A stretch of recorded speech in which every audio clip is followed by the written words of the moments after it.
So today's video is about breaking apart sticks. Now this is a cheap horrible Chinese stick. This did contain a decent Panasonic OEM stick, and this is a broken apart Panasonic stick.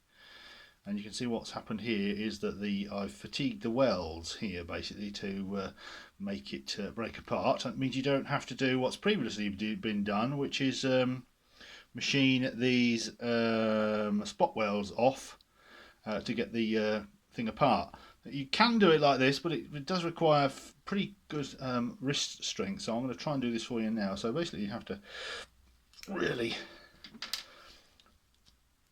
flex it here at the particular joint you want to, and eventually it will give, gap starts to get wider, and then there's a sort of like a concertina, and you're going to fatigue it hopefully and not break the cell apart. It is easier when you have more cells to hold. You can get more leverage on it. You can see the gap is starting to get bigger there now. Now I'm either going to break the cell apart. Once you start getting a bit of a gap, it becomes easier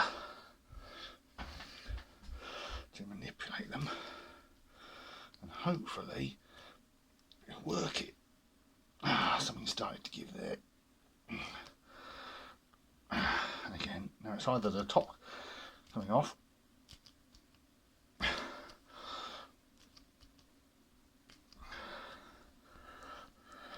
start fatiguing it.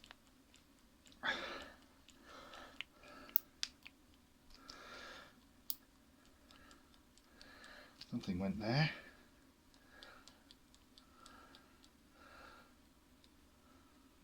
It's going. And there we are. So it is possible to break them apart. So I suppose if you did have one stick which had a failed cell, you could possibly break it apart and remove said cell. But then of course you have the difficulty of then attaching them together in the confines of the stick housing. It may or may not be practical to do that, but I just thought I'd show you that it is actually possible to, with flexing, and that was the hardest possible to do, with just one cell each side to hold on to. With more cells, obviously if you have two cells this side, two cells that side, you've got much more to get hold of and it's much easier, but you can flex them and fatigue the spot welds here and separate the cells if you wanted to. Now the reason I've done that is I just want to add two more cells to a non-Insight related project, and that's here. I'll just show you it. So you can see here I've got a normal stick, and then I've broken off two cells from another stick because I wanted a few more volts for this project, and so that gives me 1, 2, 3, 4, 5, 6, 7, 8 cells. That's what I needed, and there you go.